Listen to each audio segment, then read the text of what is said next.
Interactivity. Information used to be more one way than it is today. Very much two-way communication. And so with the web, you want to be able to enable that two-way communication.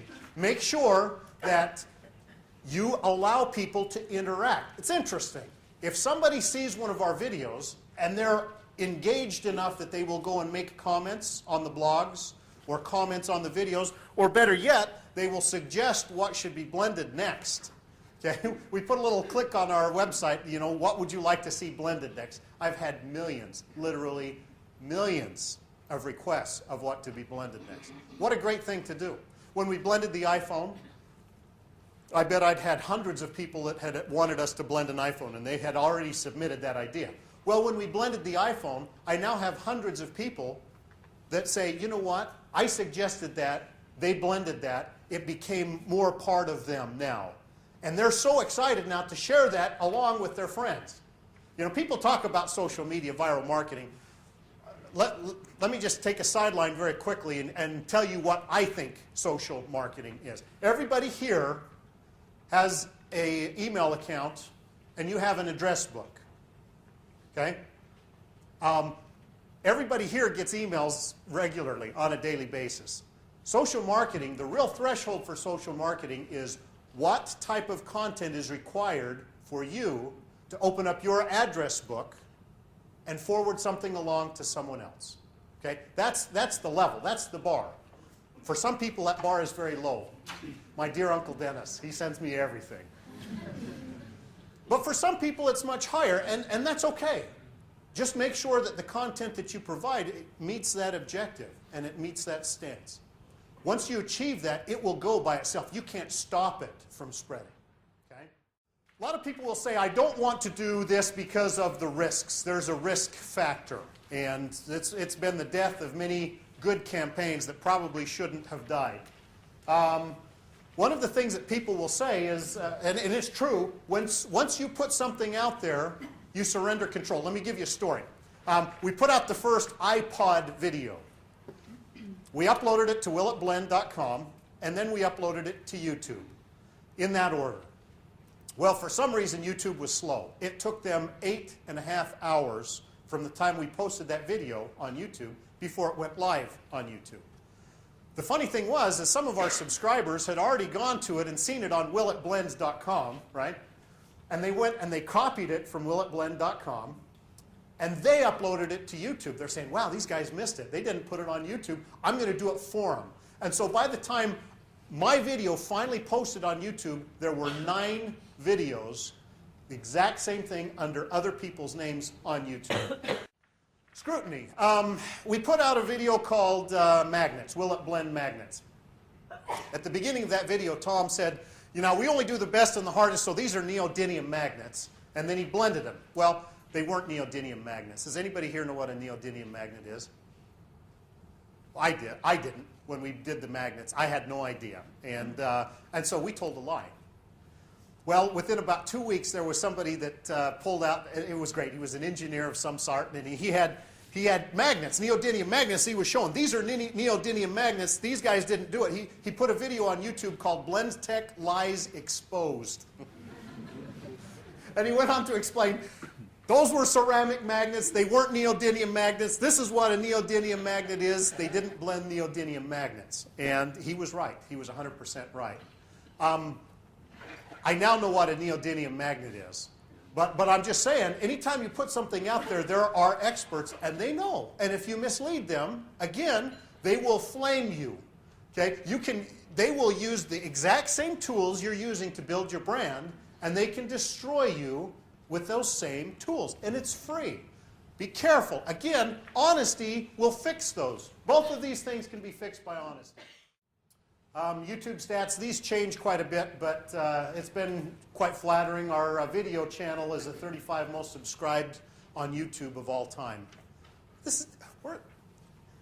We make blenders, you know? What a wonderful opportunity for us to have that. Our videos are the 83rd most viewed channel of all time on YouTube. Now, we're directors and partners, and we do other things with YouTube. But it's unheard of for a small company with 180 employees to have those kinds of results. Media coverage, You know, we've had a lot of media coverage. We've been on the Today Show. We've been on the Tonight Show. The History Channel came by and they decided they wanted to do a segment on the world's strongest blender. Of course, you know, how do you say, what do you say? No. The funny thing was, I used to call the Food Network and I used to call them up and say, guys, we would love for you to take a look at our equipment. Would you please, you know, take a look at it? Let me send you one, see if it can, and they would always, oh, just talk to our advertisers. Why don't you, you know, talk to these guys over here and advertise with us? After Will It Blend, all of a sudden I get a call from the Food Network saying, we love your equipment. Will you please send us one so we can talk about it on our program? Sure. Where were you last month? There was a video that I hopefully will be able to show it at some point. What it does is this is actually a video of CNBC, and they're talking about advertising commercials during the Super Bowl. And they go and talk a little bit about Will It Blend. If we get a chance, I'll come back and show that to you, because there's a huge thing, and it illustrates the point so carefully that there's an old school, the way we used to do business, and there's a new school. And it's very easy to tell the difference between the two. I would congratulate every one of you for being here at this conference today. Okay? Just your presence here indicates that, number one, you recognize that the industry is changing, that the way we communicate is evolving, and you're trying to figure out how to apply it in your own best way. Congratulations. This is the beginning of what could be a lot of fun.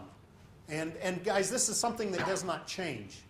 If you really want to boggle your mind and figure out what the face of communication is going to be like in the next generation, why don't you sit with a 14-year-old for a day and see how they communicate?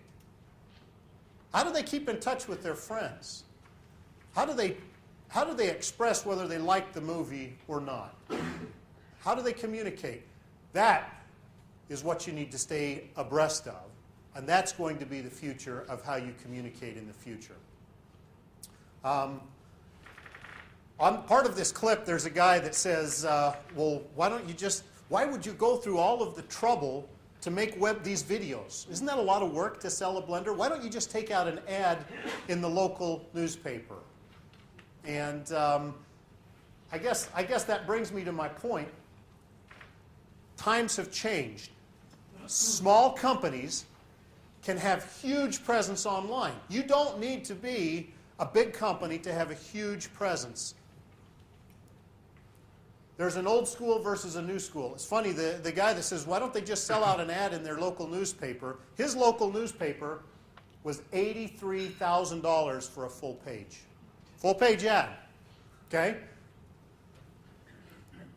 We've taken a $50 viral campaign, $50, and we're able to get him to talk about it. You know, it's changed the way, it's changed everything. It's horse and buggy compared to a space shuttle. It's totally different. It's a totally different way to approach it. Okay, fine. So you did this and it increased your sales 700%. What did that do to the rest of the company? You can't just do that without having impacts throughout the rest of the business. And he's right. I talked early on about strategy. I will tell you, before we even started this campaign, before it was even called Will It Blend, it was called Blending Marbles, is what it was called. Wrote up an entire business plan around it, so we knew exactly what we were doing before we even got started. We had just completed an expansion of our facility. We had additional capacity, and we were looking to expand. So the business climate within the company was right. We had additional operation capacity, and we needed to fill that. And we're getting ready to do another expansion, and potentially we'll use that again. But it's a wonderful chance. You need to make sure that you can fulfill the orders and make sure you look at the business as a whole. We're not a marketing company. We're a blender manufacturing company. And so everything has to fit together just right.